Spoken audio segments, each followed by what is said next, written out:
In this video, I'm gonna look at the connection between working out, in my case, running, and the effect that it has on our mental health. So let me share a little bit about how I got to this point. This year, I've made a goal of making one video a week on this channel. To some, that may sound easy, to others, unimaginable. And if you too are a content creator, then you know it's a sliding scale. Each video lands somewhere different on this scale. Back when I could actually travel to make videos, those ones took a lot longer, and these ones here took months. And so far, I've managed to stick to that schedule, along with releasing 2 episodes of Origins and the other projects that I'm trying to tackle or build out at the same time. These uploads aren't on the same scale, but each week starts with a blank page and a basic idea that is unreadable on this whiteboard. But most importantly, they still need to be of good quality. They need to hit a standard that I've set for myself. You clicked on this video and hopefully I can make your time dedicated to this video worth it. And I'm not trying to paint a picture of perfectional working days.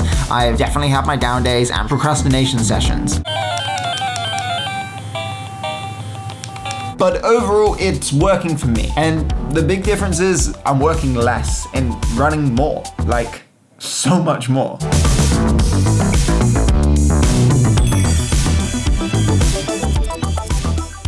So before we start, let me make it clear, this isn't intended to be a video about hustling and going out there and working harder. Especially given the circumstances in the world over the past year, there is no room for that crap. It's also not a video about why you should start running. I'm making this video because I'm curious about what the act of physical exercise does to our brains. And I'm using myself and what I would now call an obsession with running as a case study for that. You see, a few weeks ago, I finished my longest run ever in this park, a distance I wanted to do for a long time. But it then quickly came crashing down around me, and we'll get to that in a bit.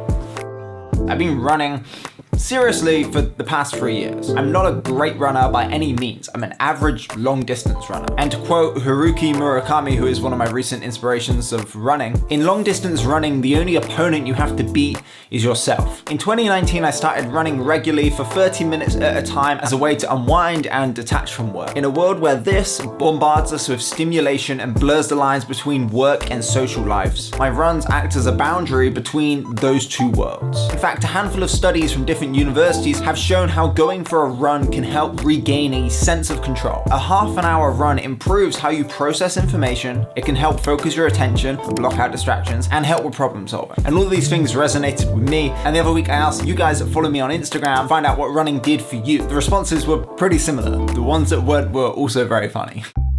My work-life balance is something that I have tried to be self-reflective on over the past 5 years of working for myself. It does sway very much towards working more, but that's a choice I've made and it's a choice I'm happy with. But does the way I'm working suit my lifestyle, or am I just following a trend of how you're supposed to work, what you're meant to do to succeed, which inevitably will lead to burning out? All week I've just been like hitting record on the camera and then feeling like I have to force something out, talk about something, just to hit that upload.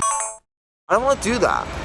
No, I don't want to do that. I want to make a video that I actually care about. So that right there was my big 2018 burnout moment. And essentially what I learned from that experience was to stop comparing and stop worrying about vanity metrics on social media. And then I refocused and started down the path of making the type of videos that I make today that you see on this channel and in Origins. And mental health has definitely been at the front and center of my mind recently, since actually making that dyslexia video. The whole process of making that video and then releasing it and the conversations that I had afterwards really revealed a lot. If you haven't seen that, I will link it up here, you check it out afterwards. But I feel pretty confident that I'm in a place that works for me right now, and that might change down the line, and that's okay too. For me, one of those things is running. Running 3 or 4 times a week.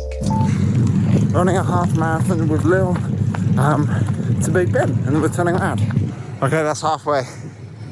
Just finished a half marathon, a slow one, but it was good. Last few K was a little tricky, but yeah, ran all the way to central London. And what has changed this year compared to previous years is I don't allow for excuses. I never wake up early wanting to put on my running shoes. I never want to go out running in the rain. I never want to be running in the cold. Not feeling this run tonight. I never want to leave the studio early to go on a run when I have so many other things to finish that day. But if I've made a plan to go on a run, then I will go on that run. It is just after 6. I am leaving the studio. I still have a lot to do, but setting that bar of no excuses of not running is everything, because no matter how I feel before this run, like right now I feel really groggy, I know afterwards I'm gonna feel great. I am running so late to meet my friend Rob.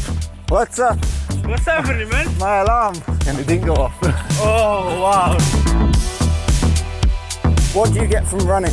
I feel so good after a run. Running is challenge. I like to challenge myself.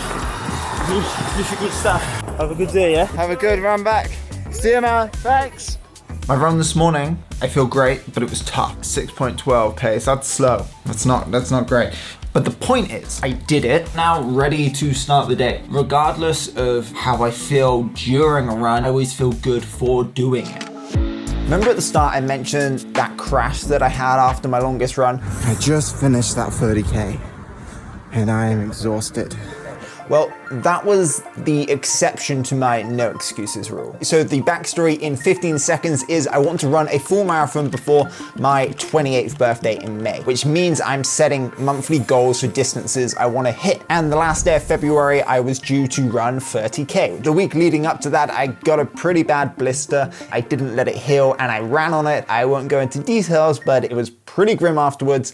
And the next week I wasn't able to put any pressure on my toes. And the following week I felt a huge difference. I was frustrated because I wasn't able to go out and run, but besides that, I was feeling a lot more anxiety. I was taking longer to finish tasks and to focus on things. And for 2 days I was in the office until midnight. I was slipping back into unhealthy routines. And then the following weekend, I strapped my toes up and I managed to go on an 8K run with my friend Lil. And when I got home, the euphoria. Oh my God. First run in a week, I already feel so rejuvenated. So what is that? What is that connection with physical exercise and our brains?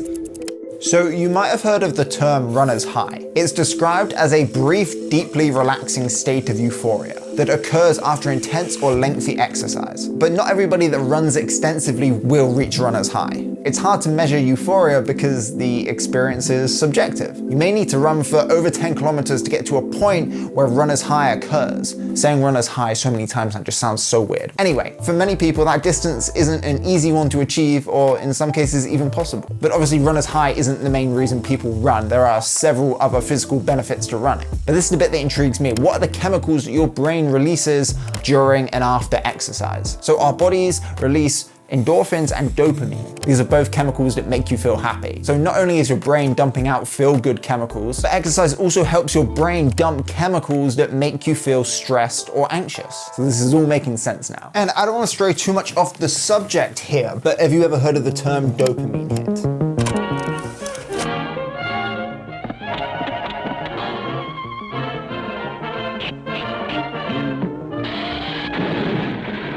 According to an article written by a Harvard University researcher, dopamine hits are now associated with social media notifications. Your brain sends a chemical messenger along a reward pathway which makes you feel good. We essentially have little dopamine stimulators in our pocket. No wonder we are constantly drawn to our phones all the time. I also get it when I hit upload on a video, the sense of accomplishment and finishing a project and publishing it. Social media addiction is a completely different topic and a different video all in itself. And I bring that up because I think it's worth noting, whilst I'm running more, I'm actively trying to curate my social media feeds. And essentially what I mean by that is I'm trying to be strategic in the accounts that I follow on Instagram, so when I open the app, I'm being more deliberate. I am going there to post a story or share that I've uploaded a new video, or to be educated by the content that I'm consuming there rather than opening it 20 times a day and doom scrolling. I'm essentially trying to find ways to be more deliberate with my time this year, and that's cutting back on social media, balancing how much time I'm working compared to being active, to listening to more audiobooks and trying to disconnect from the world for a bit. It's Friday morning, I'm back with Rob. What are we doing? We're gonna run 400 meters around, rest for 1 minute and 40, and then get back for 5 times. Okay. And we haven't done this in a long time. This is the worst, this one. 1 lap left. This is just so different to regular running. So I think this is a good place to round things off. And like I said at the start of this video, this isn't a video about encouraging you to get out and run. Because if you want to run, you're gonna run. But I think what I'm about to say can be applied to a lot of different activities. Hey!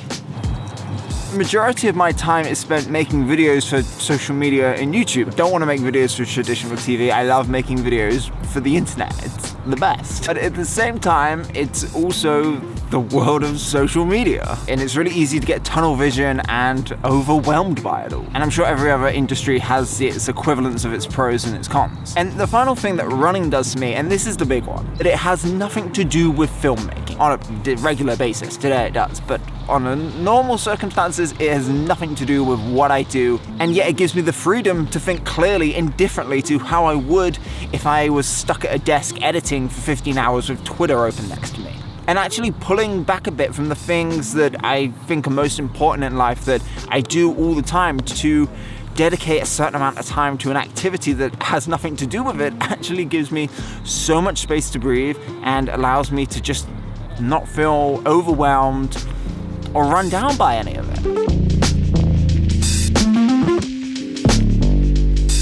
So thank you so much for tuning in to this one. I'd also love to know in the comments if you have an activity that you do that works for you that isn't running. And if you're new around here, my name is Andy. I make word explainers on this channel every Sunday. I'd love to get this channel to 10K subscribers by the end of the year. So if you enjoyed this video, please consider liking it. And if you haven't already subscribed, please do subscribe. That is the best way to help me and support this channel. That's about it. I hope you have a great day and stay safe. And I will see you guys in the next one.